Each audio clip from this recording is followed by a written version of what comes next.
Welcome back to my channel. It's your girl DJ and I'm back with another video. It's my birthday and I just decided to just go ahead and give y'all 10 things that I learned in my 20s that will drastically change your life for the best. Like, it would definitely change. Don't make the mistake that I made. And even if you did, you're gonna be like, yeah, she said that.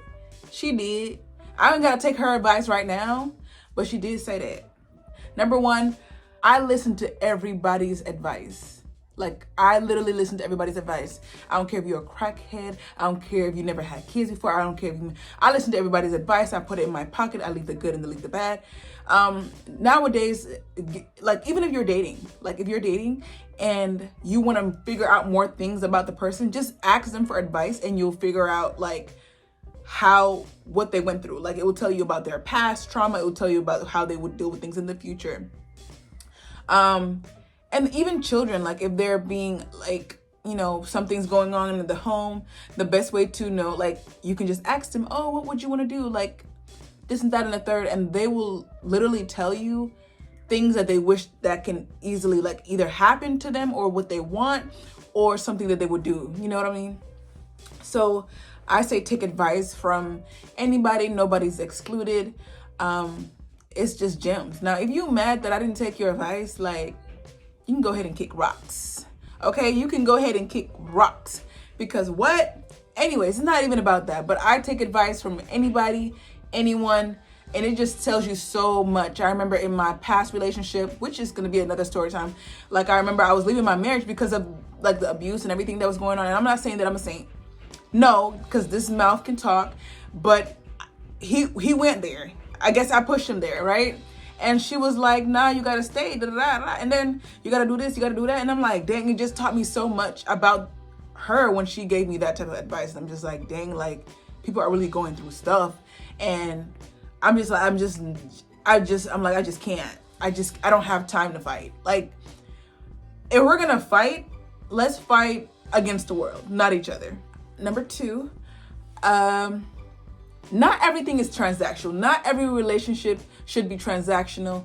I hate when I'll be talking to people and then you there just to help out and da da da, and they were like, oh, you don't pay my bills, da da da, and I'm just like, I'm not paying your bills, so I'm gonna just shut up and mind my business. Like, not everything is transactional. Like, sometimes, most of the times, I don't even need anything from anybody. I just want you to listen. I just want you to hear. I just want you to be there. You know what I mean? And you're not meant to have a close bond with that person. You're not meant to, like, have, like, okay, if they give me this, they give me this. No, sometimes you're just gonna be the one that's giving, and that's okay. Like, and that's okay. And some people are on the receiving end, but what do they give to you? You're not even thinking about what they can give to you. You're thinking about God. That's it. You're thinking about God, and that's something that I really had to just, you know, turn my head and just think about, like, girl, it's not about you. You do what you can do for that person. Bless them.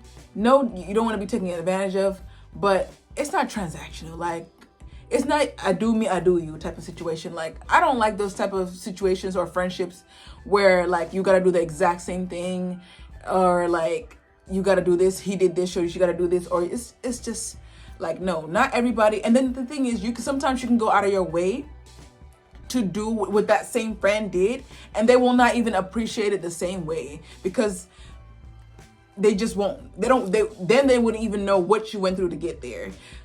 You know what I mean? Like, if I know that you don't really have it like that and you went way out of your way to get something, I wouldn't feel comfortable. I really would. I would rather you throw some food on the stove and we just chill at your couch.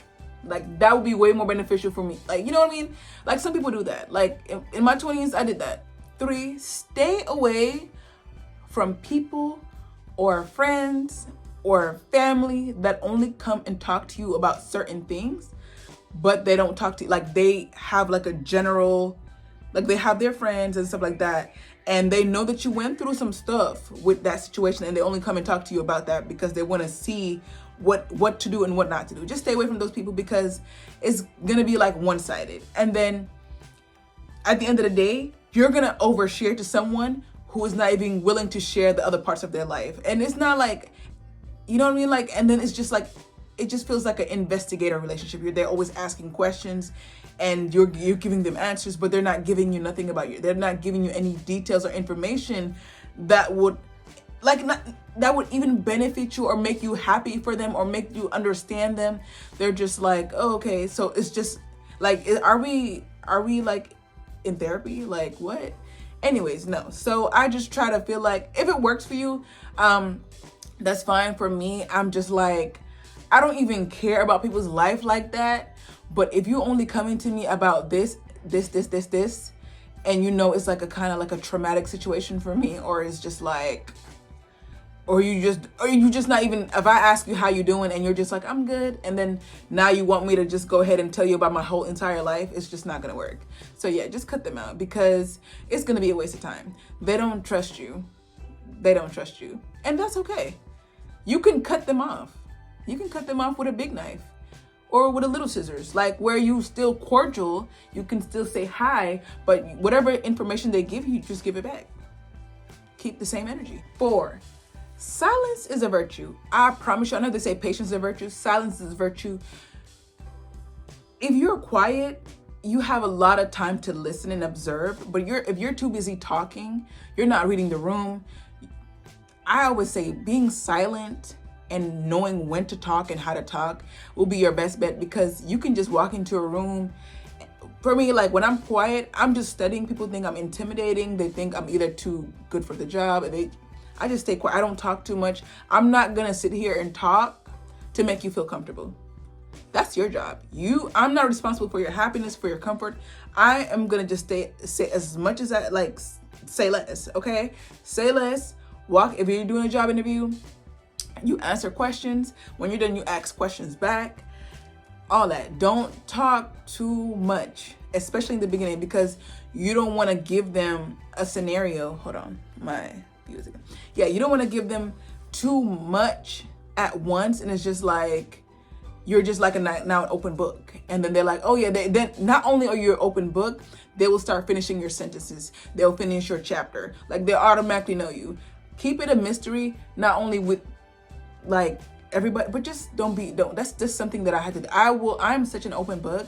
Like I feel like I just have to say everything and anything, and no, I cannot do that. I have to leave some mystery to me, leave some stuff to the imagination, because once you give them something, then they will either assume the rest, and it's not the best. 5, I used to struggle so much with just speaking up for myself. I don't know, maybe it's just a me thing. Maybe I just couldn't deal with like speaking up in front of, for friends, for family, for myself, especially for myself. I just couldn't, because I grew up having to respect elders to the point where they were just like, oh yeah, she's not gonna say nothing, so they just kept doing it.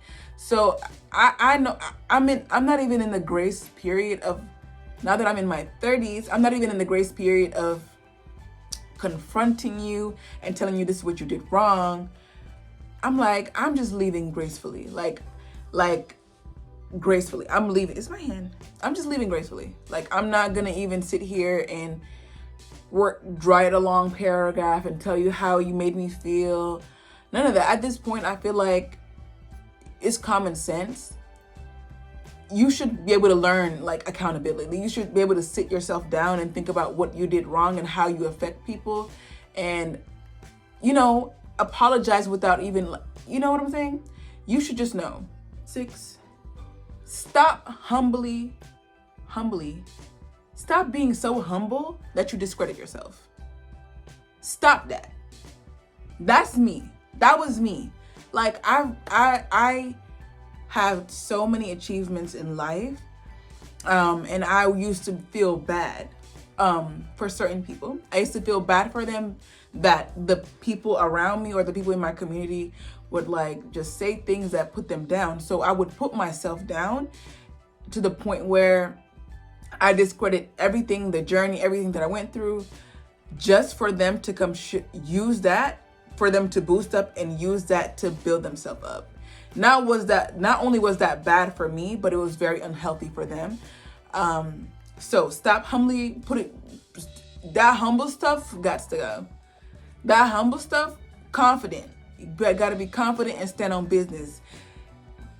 Forget about them. If you feel like they just can't handle you in your, I guess, success or the beautiful journey, or I would, at that time, I didn't even value it or consider it something that was successful. And that was another reason why it was just so easy. But now in your life, every single chance they get, they're gonna shit on you, because you gave them the roadmap on how to shit on you, because they will never value you. They will never.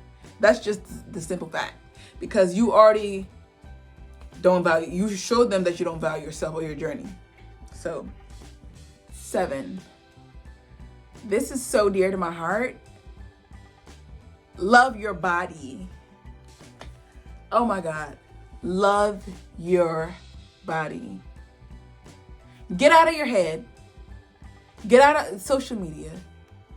Get out. Love your body. Yours. Your body. Love it.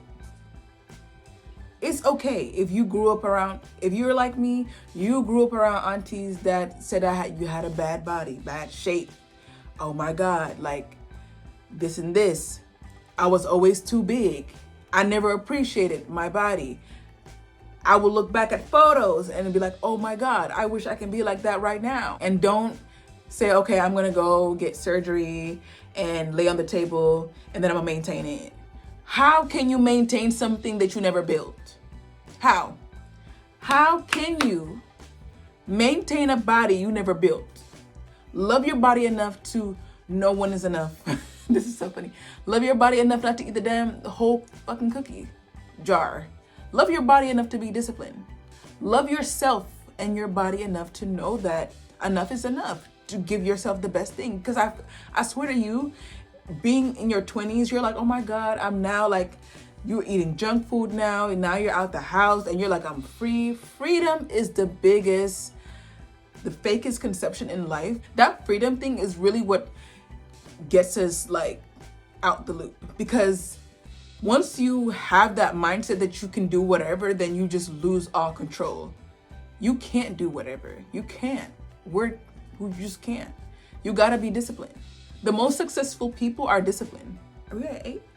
Okay. Cut off people who cannot give you the benefit of the doubt. Cut them off. Those are the people that will testify against you in court. Cut them off with a big knife, with the biggest scissors you can. Because if they cannot give you the benefit of the doubt, that means if somebody was talking bad about you behind you, they will just agree to it, and then they will add some. Yeah, cut them off. Cut them off. My coworkers get so mad at me. I'm like, maybe they're this, maybe they just that, maybe they're just like, nah. Some of them are just like, nah. Some of them, I'm just like, no, like, give people the benefit of the doubt. Not everybody's as evil as your experience. No, for real. No, not everybody. And people grow. And even if they did have that bad experience or bad behavior before, some people change. I don't know about old people, but some people change. So give people the benefit of the doubt. Don't always assume. Yeah, but anyways, yeah, cut them off. Like that's like just cut them off, because yeah, don't waste your time trying to build. Cut them off. Like there's you can't even have like a relationship where you even say too much about your life, because they're gonna twist it and add some. Is it 9? It is never. This is so dear to me. It is never too late to cut that engagement. Too late to be a runaway bride, to break. It's not too late. I promise you it's not late. I mean, just with my past marriage, I had some signs. I got married, this was not even in my 20s. I got married just when I turned 18. And I had a little bit of signs in me, but what do I know? Like, what do I know? I just thought everybody was, see? That's one thing. I gave too much of the doubt. I gave too much benefit of the doubt. Doubt of the benefit? Y'all know what I mean. I gave too much of that. Why is this always cutting?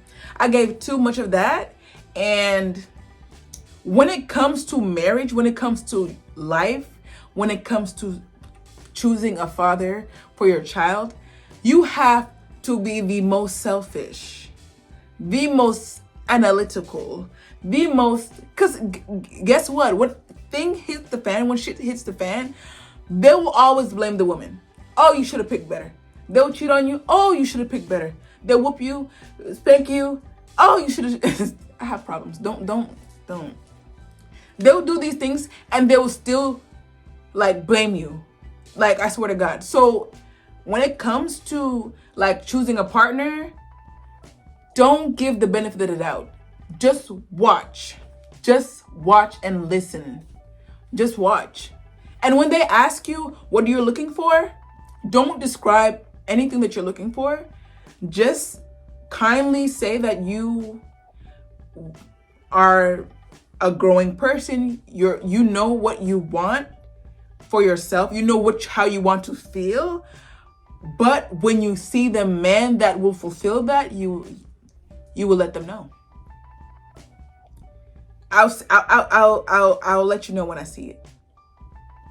Because the moment you tell them, because men are hunters, but the moment you tell them exactly what you're looking for, they will come as that form. And not a lot of us, we don't get to learn that. Like, I will always say, I wish I could, I wish this. It was just meant to happen. My marriage, the past, all that stuff was just meant to happen. And I didn't get the blueprint of, okay, look at that, look at this, look at that. No. And mom was also naive. So we were just all naive and we're giving the benefit of the doubt. But when it comes to your life and the future father of your children, you cannot. I promise you. And the thing is, you don't even have to say much. Don't say much. Don't. But you can break off the engagement. I during my wedding, like the morning of, something in my stomach just made me feel like my life was being thrown away. I was giving away my life, and not for a good reason. You know what I mean? But I stood along with it. Everybody already spent so much money and they put so much effort into it. And I see everybody excited.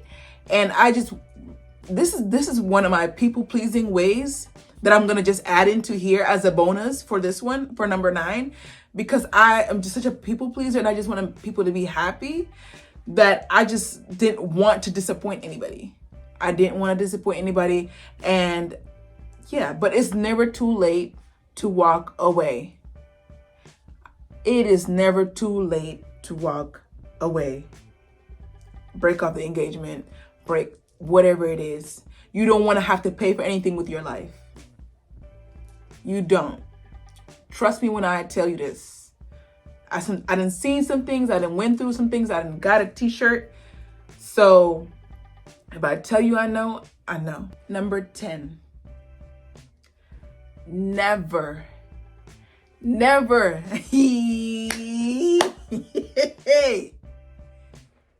date down. I don't know how to explain this to you, but I will explain it to you, right? So after this whole, you remember number 9, I was talking about how I was with this guy relationship. So a couple aunties that were haters, anyways, in my opinion, they were like, oh, next time your mom will not let you marry somebody that look good. That got into my head. When I tell you that got into my head, So I'm like, okay, let me go ahead and date me an ugly boy, okay? Like, not everybody's ugly. Everybody's beautiful, okay? But he just wasn't, I didn't find him attractive. That's what I mean by ugly. Like somebody that you just would not, and he was not appeasing to the eye. In my opinion, like all of y'all will be like this. Like, girl, what were you thinking? Like, girl, what were you thinking? Now, because when the hurt, it hurt even more. I promise you. Let me tell you something. This man got married on me. Can you imagine? Hey. He got married. When I tell you that hurt.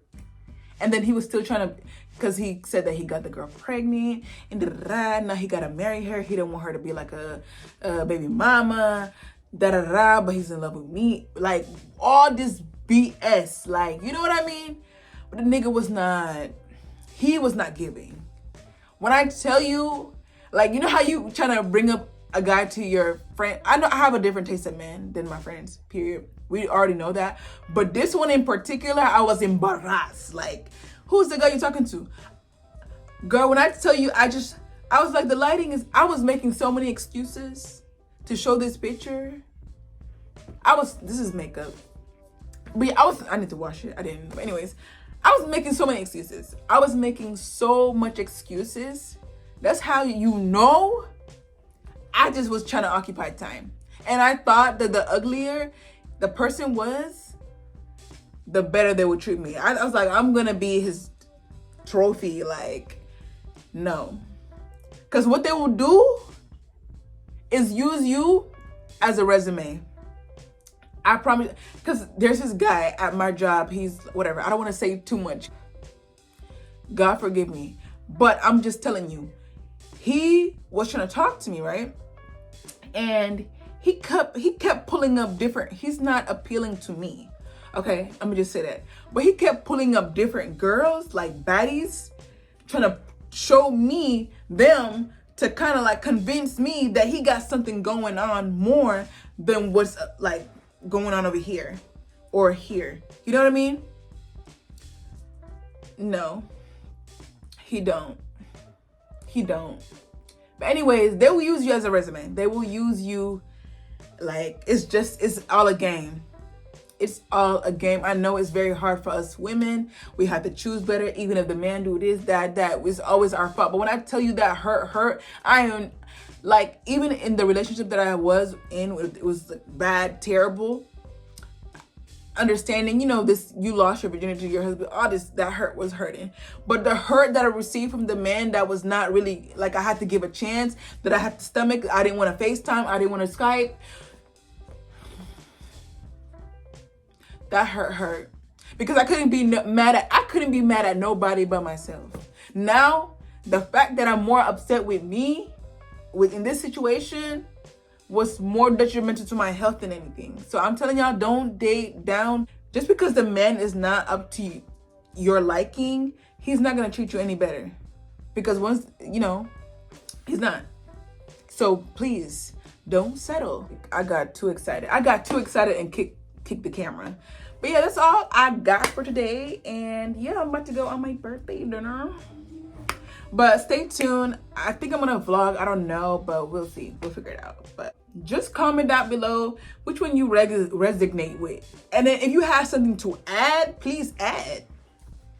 If you have something to add, please add. Because guess what? We're gonna be looking through the comments. Because I need to learn about what's in these 30s. Like, let me know. I don't want to be doing another video in my 40s that wishing. No, let me know now. Okay, peace.